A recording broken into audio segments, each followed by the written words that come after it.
Hello there and welcome. I'm Ole Brygger and today it's gonna be very dark.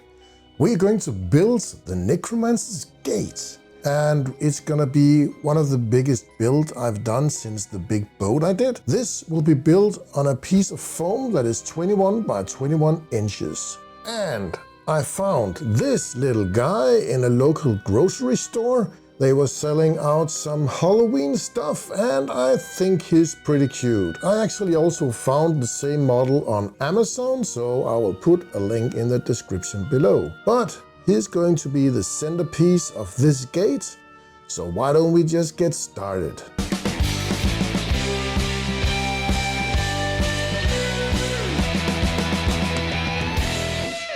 I started to mark up the foam so I could make the 21 by 21 inches, but I actually made it 21 by 18 because I wanted a river to flow through this whole setup, so I could cut out 6 inches and add the 3 inches in the bottom of the base. I made a mock-up with some blocks of foam I had laying around. This is still some of the scrap leftovers, and this was just to get an idea how it was going to look. I wanted a bridge in the middle, and then I wanted some stairs or natural stairs inside, and then the skull as a centerpiece of the build. I marked up for the natural stairs. This is an alternative route if my party wants to sneak the gate. Then they can go all the way around, down over the acid river instead of crossing the bridge. Then I would mark up the shore of the river and I would make a mock-up and draw how the roads were going to be, just to give me an idea where to place stuff. I used my hot wire cutter to cut out the shorelines of the river. I ended up with these thin pieces of foam as a shoreline, and now I needed to connect the two big pieces of foam together, and the only thing that could hold it together was this very thin piece of foam, so I had to come up with an idea how to manage it. To hold the two big blocks together, I used some tongue depressors. I wanted to indent them so it would be flush with the table. I used my hot knife to cut out a piece of foam and hot glue him in. I used my hot glue gun to glue in the stairs, and then I had cut out this 3-inch wide heavy-duty cardboard paper, and it fit in perfectly. I used hot glue to attach the shoreline, and now things were starting to look more like a river. This step I should have done a bit earlier before I glued in the river. I wanted to give the edge of the river some more texture, and I tried to use my hot wire cutter to make some more cliff-like edges on it. But I found out it was a lot easier using a very sharp X-Acto knife. And all the cut-offs I used with my hot wire cutter, I could glue them back in here. And then I started to cut out a lot of spiky rocks, and I needed a lot of them in different sizes and shapes. So luckily I could use all my scrap foam with almost no spill at all. I also cut out a couple of bigger pieces and then I trimmed the outside. Things are starting to take shape, but we still need a lot of rocks and some spiky ones. I just use hot glue to put in all the rocks. I also wanted to make some big horns or tusks that would be next to the skull on the wall with the gate. I made 4 of these, cutting them out with a hot wire knife, and then I used some sandpaper to smooth it down. I had cut out some bigger blocks of foam and tried to put up the tusks, and it looked awesome.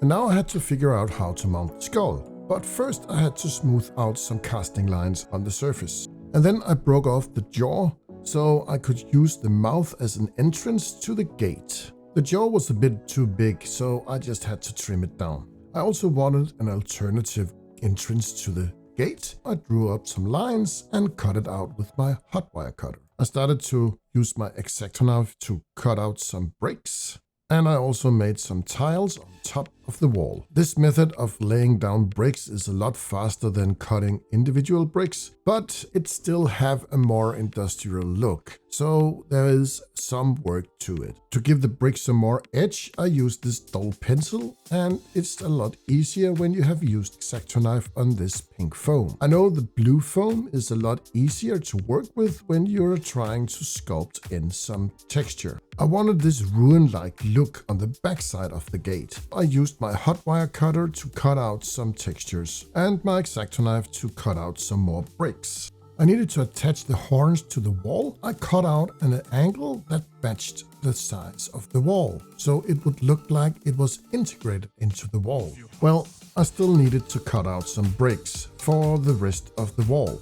To give the sculpted wall some texture, I used my good old rock from the yard, and with some hot glue I could attach it to the board. To give the horns some more texture before I attached them, I used a wire brush just to scratch the surface, and I used some hot glue to attach them as well.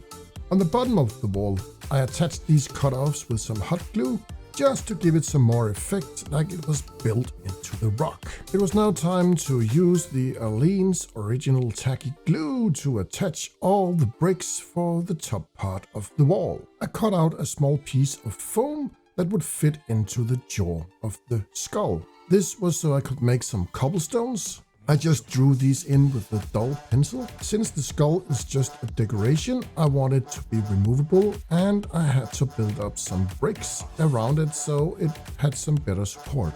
I used some drywall filler to close up all the gaps and bind everything together. All the rest of my bricks I used as rubble, like it was fallen down and became a part of this ruined building. I had some more cutoffs. I textured them with my rock and glued them in as a cliff wall behind the scenes. A bit more drywall filler so I could make some cobblestones. I used some more cutoffs from the scrap foam to make some more rubble. Well, it starts to look like a ruined building, but now it's time to do some basing. I have some rocks here and some tinier rocks and some cat litter. I'm just soaking in the basing glue on all the flat surfaces and sprinkle out some of the basing materials. And it's time to prime up the foam. Usually I would use some Mod Podge mixed with black paint, but in this case I will just speed up the process using some of the Army Painter foam primer spray from the Game Master collection. I set it to dry overnight, and then I started to use my airbrush to give it some more effectful colors. Blue for the bottom of the rocks, brown for the road, and yellow for the skull and horns. And then I will try something new, PanPastels. A couple of weeks ago I watched this video with Jeremy from BlackMagicCraft, and these PanPastels are just amazing. He tried them out on his YouTube channel, and I decided I wanted to try it out myself. And this is amazing. They give this very nice, bright color and a very matte, dusty look. It is a bit dusty, so I was wearing a respirator, and I don't know the effects of inhaling this dust, but I don't think it's very healthy. Be safe if you want to try it out for yourself. After I was done with the PanPastels, I decided to use some of my homemade wash and put it all over the model. This is just a very thinned down black acrylic paint mixed with water and a tiny drop of dish soap. I also needed a bridge over the river. I have this 5x5mm balsa wood sticks. I cut them to the right length, cut out some minor beams for support, super glued them in, and some coffee stir sticks as planks. I did not glue in the bridge. I made it removable so it would be easier to paint it and to make the rest of the river. Usually when I'm painting wood, I use this stain, which is a walnut stain. But this time I wanted to use some speed paint. The bony matter actually have almost the same effect. And now for the river. I will use this grotto slime. This is effect paint from the Army Painter, and I got one of them from the Dungeon and Cavern sets. I will just drip it down and splash it out with a brush. And while the river dries, I will break some of my balsa wood sticks. This breaks as a very natural thing, and it looks very violent, and I love the look of it. This is just to spice up all the rubble. I will just paint it with the same paint as I used for the bridge, and glue it in where I see fit. After I used the wash, everything was dulled down, and I decided to bring out the PanPastels again and give it some highlights and a more dirty look. And I wanted to add some more liquid to the acid pool, so I added this Bale color from Green Stuff World. I also had this vomit color from Green Stuff World, and I added a couple of drops of that. And with a coffee stir stick, I mixed the drops into some tiny swirls. And finally, I can attach the bridge. And we are done. I really loved building this project. I spent a couple of hours every day for 2 weeks, and I really love the result of it. I'm going to use this scenario in a couple of setups. There is a lot of story to tell in this scenario, and I'm going to use it a couple of times in different ways, and I look forward to present this to my upcoming players. But it's not quite done yet.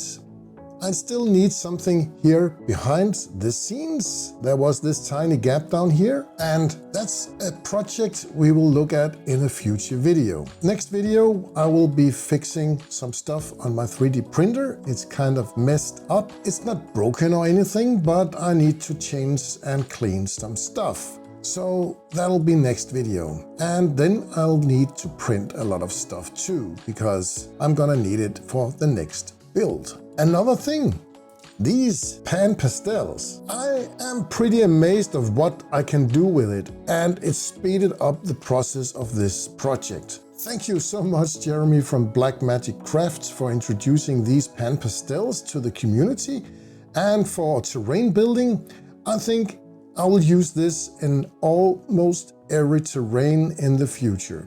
Thank you so much for watching this video to the end. I really appreciate you being here. Goodbye for now.